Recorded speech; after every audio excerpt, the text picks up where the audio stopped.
¿Alguna vez has sentido que el suelo desaparece bajo tus pies? Esa sensación de que algo que era tuyo, algo que definía una parte de quién eres, simplemente se ha ido. Puede ser un amor, un sueño, una amistad, la juventud o incluso una versión de ti mismo que ya no existe. Vivimos en una cultura que celebra la victoria, la acumulación, la ganancia. Se nos enseña desde pequeños a luchar por lo que queremos, a conquistar, a no rendirnos nunca. Pero, ¿y si te dijera que la lección más profunda y transformadora de la vida no se encuentra en lo que ganamos, sino en lo que aprendemos a perder? Esta idea puede parecer incómoda, incluso pesimista. Pero no se trata de rendirse. Al contrario, se trata de encontrar una fuerza que no sabíamos que poseíamos. Una sabiduría que solo emerge de las cenizas de lo que se perdió. Imagina por un instante si, en lugar de luchar contra la corriente de la vida, aprendieras a navegar en ella, aceptando que algunas olas inevitablemente se llevarán cosas. ¿Qué tipo de paz traería eso? Este no es un viaje sobre la resignación, sino sobre la resiliencia. Sobre entender que el corazón humano, para expandirse, necesita conocer la contracción de la pérdida. Vamos a explorar juntos cómo cada adiós, cada puerta cerrada y cada sueño roto pueden, paradójicamente, ser el portal hacia un autoconocimiento más profundo y una vida más auténtica. Prepárate para mirar tus cicatrices no como marcas de derrota, sino como un mapa de tu viaje. El viaje para aprender a perder y, en el proceso, encontrarte a ti mismo. Si buscas una comprensión más profunda sobre los giros de la vida y quieres transformar el dolor en sabiduría, este contenido fue hecho para ti. Así que, deja tu like y suscríbete al canal, porque con cada reflexión, te sentirás más fuerte para abrazar la vida tal como es, con toda su belleza e impermanencia. 1. La naturaleza inevitable de la pérdida. Desde el momento en que nacemos, comenzamos a perder. Perdemos la seguridad del útero, perdemos la dependencia total que nos conectaba con nuestros padres. A medida que crecemos, perdemos los dientes de leche, la inocencia de la infancia, la certeza de que el mundo es un lugar simple y justo. La vida, en su esencia, es un ciclo continuo de adquisición y despojo. Es como las estaciones del año, la primavera trae el florecimiento, el verano la plenitud, pero el otoño llega inevitablemente para enseñarnos sobre el desapego, preparando el terreno para el silencio del invierno. Yo solía luchar contra esta verdad. Cada pérdida, por pequeña que fuera, parecía un fracaso personal, una injusticia del universo. Me aferraba a personas, a momentos y a ideas con una fuerza desesperada, creyendo que si me agarraba con suficiente fuerza, podría evitar que se escaparan entre mis dedos. Recuerdo una amistad que terminó abruptamente. Pasé meses, tal vez años, rumiando sobre lo que podría haber hecho diferente, reviviendo conversaciones en mi mente, tratando de arreglar el pasado. Esta resistencia a la pérdida no me devolvió la amistad, solo me mantuvo encadenado a un fantasma, incapaz de seguir adelante y hacer espacio para nuevas conexiones. Fue solo cuando comencé a observar la naturaleza que esta lección empezó a tener sentido. Un árbol no lamenta las hojas que caen en otoño. Las libera, confía en el proceso y sabe que, al despojarse de lo viejo, está creando las condiciones para un nuevo crecimiento. La pérdida, en este sentido, no es un fin, sino una transformación necesaria. Es el universo diciéndonos que es hora de soltar peso, de dejar ir lo que ya cumplió su propósito para que algo nuevo pueda nacer. Aceptar la inevitabilidad de la pérdida no es ser pasivo o débil. Es, de hecho, un acto de inmenso coraje. Es mirar la impermanencia de frente y decir, entiendo. Acepto. Y aún así, elijo vivir plenamente. Es saber que el amor puede terminar, pero aún así elegir amar profundamente. Es saber que la vida es finita, pero aún así elegir vivirla con propósito y pasión. Esta aceptación no elimina el dolor de la pérdida, pero lo transforma. En lugar de un agujero vacío, la pérdida se convierte en un espacio sagrado de memoria, gratitud y aprendizaje. Nos enseña a valorar el presente, a apreciar a las personas y los momentos mientras los tenemos, porque sabemos que nada está garantizado. Aprender a perder es, en última instancia, aprender a vivir. 2. El duelo por los sueños no realizados. Quizás una de las pérdidas más silenciosas y dolorosas es la de los sueños que nunca se hicieron realidad. Son los sí, que resuenan en nuestras mentes en las noches de insomnio. La carrera que no seguimos, el amor que no confesamos, el viaje que siempre pospusimos. Estos sueños no realizados son como fantasmas que habitan los pasillos de nuestra memoria, recordándonos una vida que podría haber sido. Durante mucho tiempo cargué con el peso de un sueño específico, el de convertirme en músico profesional. Desde la adolescencia, la música era mi refugio, mi identidad. Visualizaba escenarios, aplausos, la vida en la carretera. Sin embargo, la vida tomó otros rumbos. Las responsabilidades, el miedo al fracaso, las opciones seguras fueron silenciando poco a poco la melodía. Durante años, sentí una amargura profunda cada vez que veía a alguien viviendo el sueño que yo había abandonado. Era una pérdida que no me permitía sentir, porque, al fin y al cabo, ¿cómo se puede perder algo que nunca se tuvo? La verdad es que podemos, y lo hacemos. Lamentamos la pérdida del potencial, de la posibilidad. Este duelo es complicado porque es invisible. Nadie nos ofrece sus condolencias por la carrera que no tuvimos o por la persona en la que no nos convertimos. Es un dolor solitario, a menudo enmascarado por una fachada de satisfacción con la vida que tenemos. Pero ignorar este dolor es peligroso. Se convierte en resentimiento, en una crítica constante hacia nosotros mismos y el mundo, envenenando nuestra capacidad de encontrar alegría en el presente. El primer paso para sanar esta herida es permitirse sentir el duelo. Es reconocer el dolor de la pérdida de ese futuro imaginado. Es sentarse con el fantasma de tu sueño y decir, te veo. Te echo de menos. Lamento que no nos hayamos hecho realidad. Ponerle nombre a esta pérdida, validarla, es un acto de autocompasión inmenso. Significa dejar de castigarse por las decisiones del pasado y, en su lugar, honrar el deseo que existió. Después de vivir el duelo, viene la reintegración. ¿Qué representaba ese sueño para mí? En mi caso, la música no era solo sobre la fama, era sobre expresión, creatividad y conexión. Me di cuenta de que, aunque el sueño profesional había muerto, su esencia aún podía vivir. Empecé a componer de nuevo, no para el mundo, sino para mí. Me uní a una banda local, tocando en bares pequeños los fines de semana. La alegría que encontré en esos momentos era más pura y auténtica que cualquier fantasía de éxito que jamás tuve. Perder el sueño me obligó a encontrar la esencia. Y en esa esencia, descubrí una nueva forma de realización, más silenciosa, más madura, pero increíblemente real. 3. La pérdida de relaciones y el vacío que queda. Los seres humanos somos criaturas de conexión. Nuestras vidas están tejidas con los hilos de las relaciones que construimos. Por eso, la pérdida de una persona importante, ya sea por muerte, ruptura o distanciamiento, puede parecer un desgarro en el tejido de nuestra propia existencia. De repente, hay un vacío. Un silencio donde antes había risas, un espacio vacío en la mesa, un nombre al que ya no podemos llamar. Recuerdo vívidamente el dolor de una ruptura sentimental. No fue solo la pérdida de la persona, sino la pérdida de la rutina, de las bromas internas, de los planes futuros. Fue la pérdida de la identidad que había construido como parte de ese nosotros. De repente, volvía a ser solo yo, y ese yo parecía incompleto, fragmentado. El mundo, que antes parecía colorido y lleno de posibilidades, se volvió gris y aterrador. La soledad era física, un dolor en el pecho que me acompañaba a todas partes. En esos momentos, la tendencia es intentar llenar el vacío lo más rápido posible. Nos sumergimos en el trabajo, en nuevos pasatiempos, en otras personas, cualquier cosa para no tener que enfrentarnos a la inmensidad de la ausencia. Pero esta es una solución temporal. El vacío no desaparece, simplemente se esconde bajo capas de distracción. La verdadera curación comienza cuando tenemos el coraje de sentarnos con ese vacío. De explorar sus bordes, de sentir su profundidad. Hacer las paces con el vacío significa entender que no es una señal de que algo está mal contigo. Es simplemente el espacio que esa persona ocupaba. Es la prueba de la profundidad del amor y la conexión que existió.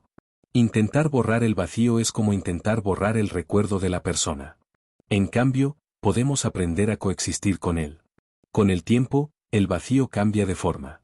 El dolor agudo se convierte en una suave melancolía, una añoranza que, a veces, incluso nos saca una sonrisa al recordar los buenos momentos. Además, la pérdida de una relación nos fuerza a un reencuentro fundamental, el reencuentro con nosotros mismos. Sin el espejo del otro, nos vemos obligados a preguntarnos, ¿quién soy yo ahora? ¿Qué quiero? ¿Qué me gusta? Es una oportunidad dolorosa, pero poderosa, para reconstruir nuestra identidad en nuestros propios términos. Aprendemos a ser nuestra propia compañía, a encontrar alegría en nuestra propia presencia. Descubrimos una fuerza y una autosuficiencia que no sabíamos que teníamos. Perder a alguien que amamos nos rompe, es verdad. Pero somos nosotros quienes elegimos cómo juntar los pedazos. Y, a menudo, la persona que emerge de esta reconstrucción es más resiliente, más compasiva y más íntegra de lo que era antes. 4. El arte de dejar ir. Dejar ir es una de las frases más dichas y menos comprendidas en nuestra búsqueda de la paz interior. Durante mucho tiempo, me sonó como sinónimo de rendición, de frialdad, de borrar el pasado. ¿Cómo podía dejar ir algo que fue tan importante, que moldeó quién soy? El verdadero arte de dejar ir no consiste en olvidar, sino en liberar. Es soltar el control, la resistencia y la necesidad de que las cosas hubieran sido diferentes. Mi mayor lección sobre esto provino de una pérdida material. Perdí casi todas mis pertenencias en una inundación. Años de recuerdos, fotos, libros, cartas, fueron arrastrados por el agua. Al principio, el sentimiento fue de devastación total. Me sentía desnudo, despojado de mi historia. Intenté desesperadamente salvar lo que pude, limpiando el barro de objetos que ya no tenían salvación. Fue un proceso agotador y frustrante. En un momento de total agotamiento, me senté en medio del desastre y simplemente dejé de luchar. Y en ese silencio, surgió una claridad. Yo no era esas cosas. Mi historia no estaba en los objetos, sino dentro de mí. Los recuerdos, el amor, las lecciones, todo eso estaba intacto.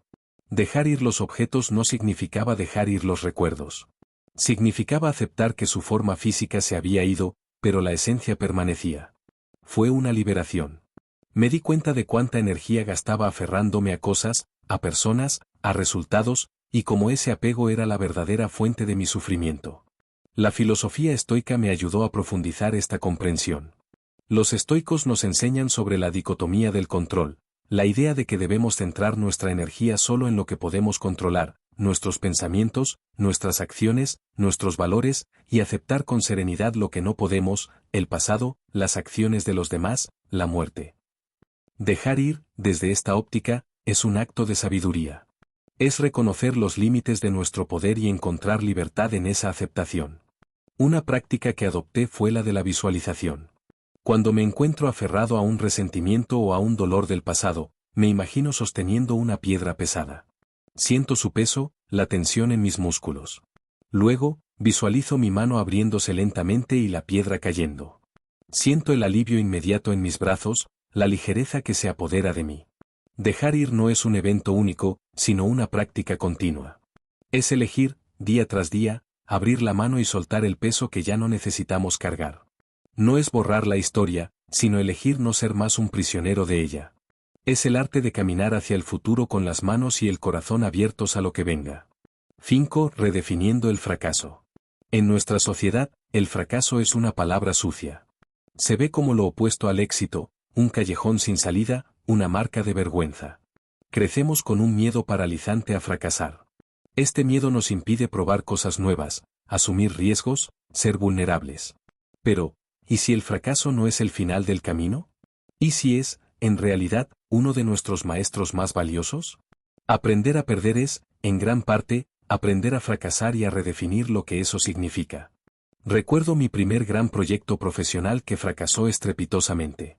Había invertido meses de trabajo, noches sin dormir y una enorme cantidad de esperanza. Cuando quedó claro que no saldría bien, sentí una ola de vergüenza que me consumió. Me escondí. Evité el contacto con mis compañeros, sintiéndome como un fraude.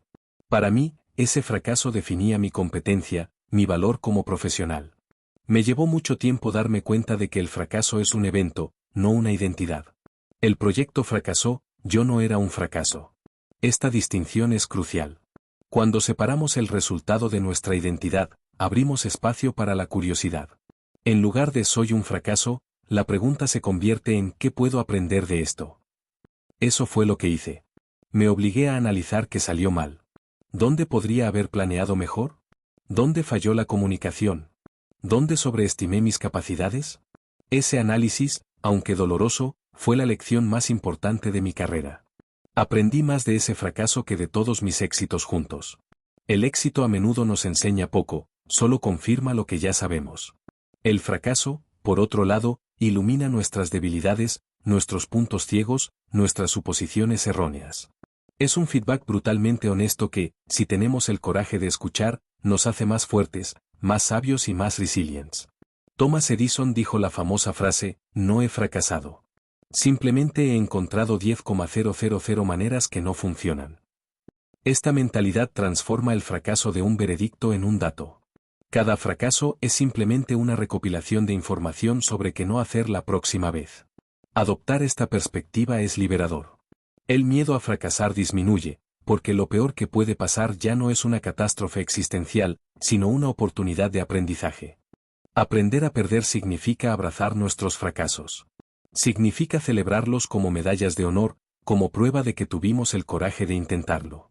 Significa contar nuestras historias de fracaso con la misma honestidad con la que contamos las de éxito. Al hacerlo, no solo nos liberamos de la tiranía de la perfección, sino que también damos permiso para que otros a nuestro alrededor hagan lo mismo. Redefinir el fracaso es un acto radical de autoaceptación y un paso esencial hacia una vida vivida con autenticidad y coraje. 6. Encontrando fuerza en la vulnerabilidad. Se nos ha enseñado a asociar la fuerza con la invulnerabilidad. El héroe estoico, el líder inquebrantable, la persona que se mantiene firme sin derramar una lágrima. Ante la pérdida, el mensaje a menudo es, sé fuerte. Pero, ¿qué significa eso realmente? Durante mucho tiempo, lo interpreté como no sientas, no muestres tu dolor. Construí muros alrededor de mi corazón, creyendo que la vulnerabilidad era una debilidad que no podía permitirme mostrar. Esta armadura, sin embargo, es increíblemente pesada. Y, lo que es peor, no nos protege del dolor, solo nos aísla de la curación. La verdadera curación ocurre en la conexión, en el compartir, en permitirnos ser vistos en nuestra fragilidad. Fue una pérdida particularmente devastadora la que me enseñó esto. Intenté, como siempre, ser fuerte. Mantuve la compostura en el trabajo, sonreí a mis amigos y lloré solo en la oscuridad. Pero el dolor no disminuía, al contrario, se volvía más denso, más asfixiante. El punto de inflexión llegó cuando un amigo, al notar mi aislamiento, simplemente se sentó a mi lado y dijo, no tienes que fingir conmigo. Está bien no estar bien. Esas simples palabras rompieron mi armadura. Me derrumbé. Lloré, hablé de mi dolor, mi miedo, mi confusión. Y, por primera vez en semanas, sentí un alivio. No porque mi amigo tuviera las respuestas o pudiera arreglar la situación, sino porque estaba dispuesto a ser testigo de mi dolor sin juzgar. Entró en la arena conmigo. La investigadora Brené Brown define la vulnerabilidad como incertidumbre, riesgo y exposición emocional. Es ese lugar de coraje. Es la disposición a mostrarse incluso sin garantía sobre el resultado. Al compartir nuestro dolor, corremos el riesgo de ser juzgados o incomprendidos, pero también abrimos la puerta a la empatía, la conexión y el amor. Descubrí que la fuerza no está en no sentir, sino en tener el coraje de sentir plenamente y aún así seguir adelante. La vulnerabilidad también es una puerta de entrada a la autocompasión. Cuando nos permitimos ser imperfectos y frágiles, dejamos de exigirnos una fuerza sobrehumana. Empezamos a tratarnos con la misma amabilidad y comprensión que le ofreceríamos a un amigo querido que pasa por la misma situación. Nos preguntamos, ¿qué necesito ahora? Tal vez sea descanso, tal vez un abrazo, tal vez solo un momento para llorar sin culpa. Aprender a perder nos obliga a confrontar nuestra propia vulnerabilidad. La pérdida nos desnuda, nos recuerda nuestra humanidad compartida. Intentar cubrir esta desnudez con una falsa armadura de fuerza es librar una batalla perdida. La verdadera fuerza emerge cuando abrazamos nuestra vulnerabilidad, cuando reconocemos que es en nuestras grietas donde la luz y la conexión humana finalmente puede entrar. 7. La ganancia oculta en la pérdida. Es una paradoja desconcertante.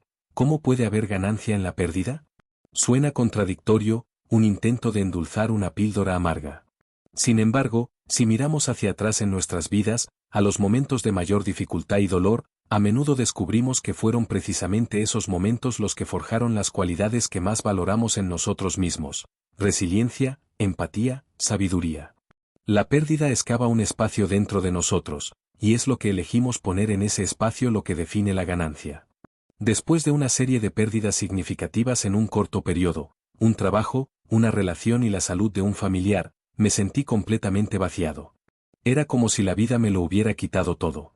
Estaba amargado, cínico y centrado solo en lo que había perdido. Mi perspectiva era un túnel oscuro sin luz al final. El cambio comenzó sutilmente. Empecé a notar pequeñas cosas. La amabilidad de un vecino que me traía comida. La belleza de una puesta de sol que nunca tenía tiempo de apreciar. La profundidad de una conversación con un amigo, ahora despojada de superficialidades. La pérdida me despojó de mis distracciones, de mis ambiciones triviales, y me obligó a confrontar lo que era esencial. Y lo esencial no estaba en las cosas que había perdido, sino en las conexiones y la belleza que permanecían. Esta fue la primera ganancia, la claridad. La segunda ganancia fue la empatía. Antes de mis pérdidas, simpatizaba con el dolor de los demás, pero desde una distancia segura. Ahora, lo sentía. El dolor me conectó a una experiencia humana universal. Cuando un amigo hablaba de su propio sufrimiento, ya no ofrecía clichés vacíos. Escuchaba. Entendía el silencio, la vacilación, el peso detrás de las palabras. Mi dolor se convirtió en un puente hacia el dolor de los otros. Me convertí en un mejor oyente, un mejor amigo, un ser humano más compasivo. La tercera y quizás más importante ganancia fue la resiliencia. La resiliencia no es la ausencia de dolor. Es la capacidad de atravesar el dolor y salir al otro lado, transformado. Cada vez que pensaba que no aguantaría más y, de alguna manera, lo hacía, estaba construyendo un músculo interno. Descubrí una fuerza en mí que nunca supe que existía, porque solo se revela bajo presión. La vida me derribó, pero aprendí que podía levantarme. Y cada vez que me levantaba, era un poco más alto. La ganancia oculta en la pérdida no es inmediata ni obvia. A menudo, solo es visible en retrospectiva. Es el oro que encontramos después de tamizar kilos de grava. Es la sabiduría que proviene no de evitar el sufrimiento, sino de atravesarlo con el corazón abierto. Aprender a perder es, en última instancia, una invitación a esta alquimia del alma, la transformación del dolor en propósito, del vacío en espacio para lo nuevo y de la fragilidad en una fuerza inquebrantable. 8. La impermanencia como maestra. La raíz de todo nuestro sufrimiento en relación con la pérdida es nuestra lucha contra una ley fundamental del universo: todo es impermanente. Queremos que el amor dure para siempre, que la felicidad sea un estado constante, que la juventud nunca desaparezca. Nos aferramos al presente con la ilusión de que podemos congelarlo. Pero la vida es un río, no un lago. Está en constante movimiento, y resistirse a esa corriente es la receta para el agotamiento y la frustración. Las filosofías orientales, como el budismo, y las occidentales, como el estoicismo, convergen en este punto central. Los budistas hablan de anicca, la impermanencia de todas las cosas. Los estoicos practicaban el memento mori, el recuerdo constante de la muerte, no como algo morboso, sino como un recordatorio para vivir plenamente y con virtud en el ahora. Aceptar la impermanencia no es abrazar el nihilismo, es abrazar la vida misma en su totalidad. Tuve una experiencia profunda con esta idea durante una caminata por la montaña. Observé el paisaje, rocas milenarias erosionadas por el viento y la lluvia, árboles que habían crecido, muerto y se habían convertido en nutrientes para nuevas vidas, el río que esculpía lentamente el valle a lo largo de eras. Nada era estático. Todo estaba en un estado de flujo, de devenir. Y, sin embargo, había una belleza y una paz profundas en esta danza eterna de creación y destrucción. En ese momento, mi propia vida, con mis pequeñas pérdidas y ganancias, pareció encajar en este patrón mayor. No era una anomalía, era parte del flujo. Esta percepción cambió radicalmente la forma en que experimento la vida. En lugar de aferrarme a los momentos felices por miedo a que terminen, intento saborearlos más profundamente, precisamente porque sé que son efímeros. La belleza de una puesta de sol se intensifica por la conciencia de que pronto desaparecerá. La dulzura de un momento con un ser querido se amplifica por la comprensión de que esos momentos son finitos y preciosos. La impermanencia no roba el valor de los momentos, lo concede. Del mismo modo, la impermanencia se ha convertido en mi consuelo en los momentos de dolor. Cuando estoy pasando por un periodo difícil, me recuerdo a mí mismo: esto también pasará. No es un pensamiento para invalidar el dolor, sino para darme esperanza. Así como las nubes oscuras de la tormenta eventualmente dan paso al sol, el dolor y la tristeza también se mueven, se transforman, finalmente, se disipan. Vivir con la impermanencia como maestra es un ejercicio diario. Es practicar el desapego no con frialdad, sino con amor. Es amar a las personas y a la vida plenamente, sabiendo que un día tendremos que despedirnos. Es encontrar la estabilidad no en las circunstancias externas, que siempre están cambiando, sino en nuestro centro interno, en nuestros valores, en nuestra capacidad de adaptarnos y crecer. Aprender a perder es, en su forma más elevada, aprender a bailar con la impermanencia, a encontrar la belleza en el flujo y la paz en la aceptación. 9. Reconstruyendo la identidad. Una de las consecuencias más desorientadoras de una gran pérdida, sea de un trabajo, una relación, la salud o un rol social, es la crisis de identidad que le sigue. A menudo, construimos nuestro sentido del yo en torno a estos pilares externos. Soy un gerente, soy el esposo de fulana, soy un atleta. Cuando ese pilar se desmorona, la pregunta que resuena en el vacío es, si ya no soy eso, ¿quién soy? Pasé por esto cuando dejé una empresa donde trabajé durante más de una década.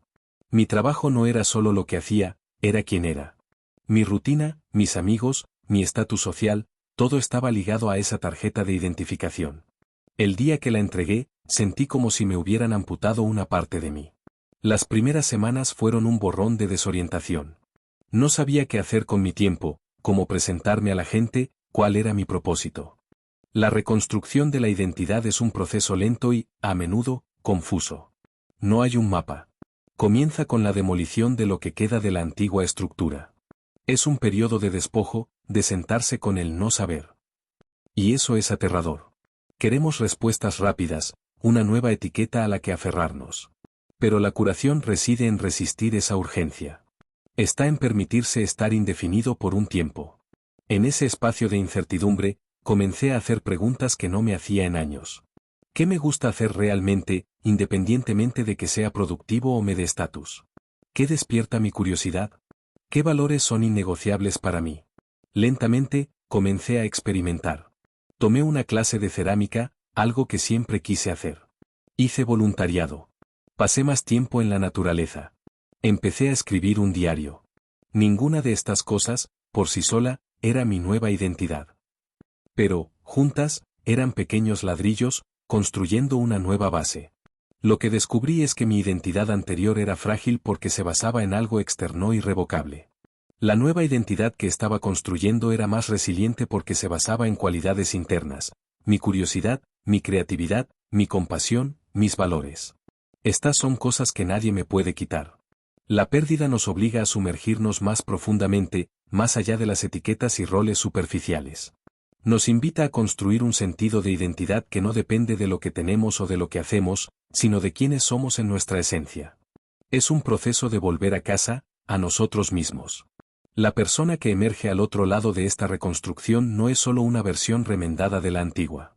Es alguien más auténtico, más integrado y con un sentido de sí mismo que es, a la vez, más humilde y más fuerte. Perder una identidad puede ser el catalizador para encontrar nuestra verdadera esencia. 10. Cultivando la gratitud por lo que permanece. Cuando una pérdida nos golpea, nuestra visión tiende a estrecharse. El foco se fija intensamente en lo que se ha ido, en el agujero que ha quedado.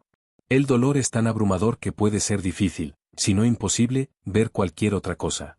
Sin embargo, incluso en el invierno más crudo, la vida persiste. Y una de las prácticas más poderosas para ayudarnos a navegar el duelo y encontrar un camino a seguir es la de la gratitud. No estoy hablando de una gratitud forzada o tóxica, del tipo agradece lo que tienes que invalida el dolor. Estoy hablando de una práctica amable e intencional de ampliar nuestra visión, de reconocer que, junto al vacío de la pérdida, existen cosas que permanecen. Es un acto de equilibrio, honrar el dolor de lo perdido mientras, simultáneamente, nos abrimos a la belleza de lo que todavía está aquí. Después de un periodo particularmente oscuro, comencé una práctica sencilla, casi a regañadientes. Cada noche, antes de dormir, anotaba 3 cosas por las que estaba agradecido ese día. Al principio, fue difícil. Algunas noches, escribía, el café caliente por la mañana, el sol que entró por la ventana, una canción que escuché en la radio. Parecían cosas pequeñas e insignificantes frente a mi dolor. Pero, con el tiempo, algo empezó a cambiar. Mi cerebro, que estaba entrenado para buscar lo que faltaba, comenzó a ser reentrenado para buscar lo que estaba presente. Empecé a notar más cosas durante el día para poder anotarlas por la noche. La amabilidad de un extraño, el sabor de una comida, la comodidad de mi cama. La práctica no eliminó mi tristeza, pero creó un contrapeso. Me recordó que mi vida no era solo mi pérdida. Mi vida también eran esas pequeñas chispas de luz. La gratitud nos ancla en el presente. El dolor de la pérdida a menudo vive en el pasado, recordando lo que teníamos, o en el futuro, imaginando una vida sin lo que perdimos. La gratitud nos trae de vuelta al aquí y ahora, a lo que es real y tangible en este preciso momento. Nos ayuda a darnos cuenta de que, aunque el panorama general parezca sombrío, hay píxeles de color y luz esparcidos por todas partes. Cultivar la gratitud es también una forma de honrar lo que se perdió. Si perdimos a un ser querido, podemos estar agradecidos por el tiempo que tuvimos con él, por las lecciones que aprendimos, por el amor que compartimos. Esta gratitud no borra el dolor de la ausencia, pero la enmarca en un contexto de significado y amor. Transforma el recuerdo de algo puramente doloroso en algo agridulce y precioso. Aprender a perder no significa vivir en un estado perpetuo de carencia. Significa desarrollar la capacidad de ver la plenitud junto al vacío. La gratitud es la herramienta que nos permite hacer esto. Es la luz suave que ilumina el camino, mostrándonos que, incluso después de la más oscura de las noches, el sol siempre vuelve a salir. Hemos llegado al final de este viaje, pero el aprendizaje, como la vida misma, continúa. Hemos explorado la pérdida no como un enemigo a vencer, sino como una maestra severa y, al final, sabia. Hemos visto que aprender a perder es aprender a soltar los sueños que no se realizaron para abrazar la realidad que se nos ha dado. Es aprender a sobrevivir al fin de las relaciones para reencontrarnos a nosotros mismos. Es aprender a redefinir el fracaso como un peldaño y a encontrar una fuerza inesperada en nuestra vulnerabilidad. Entonces, te pregunto ahora, ¿qué pérdida en tu vida te ha enseñado la lección más valiosa? ¿Qué cicatriz llevas que, hoy, te recuerda no el dolor, sino tu increíble capacidad para sanar y continuar? La vida seguirá presentándonos pérdidas. Es su naturaleza. Pero ahora, quizás, podamos enfrentarlas con un poco más de coraje, un poco más de compasión por nosotros mismos y un poco más de confianza en nuestra capacidad de transformar el plomo del dolor en el oro de la sabiduría. Recuerda, no estás solo en tus pérdidas. Son el hilo común que nos conecta a todos en el gran tapiz de la experiencia humana. Si esta reflexión resonó contigo, comparte en los comentarios cuál fue tu mayor revelación. ¿Cuál es el primer paso que darás para practicar el arte de dejar ir? Construyamos una comunidad de apoyo y aprendizaje. Y, por supuesto, si quieres continuar en este viaje de autoconocimiento, suscríbete al canal, activa las notificaciones y prepárate. Porque con cada vídeo, estamos juntos, aprendiendo a vivir de forma más plena, consciente y resiliente. Lo mejor está por venir.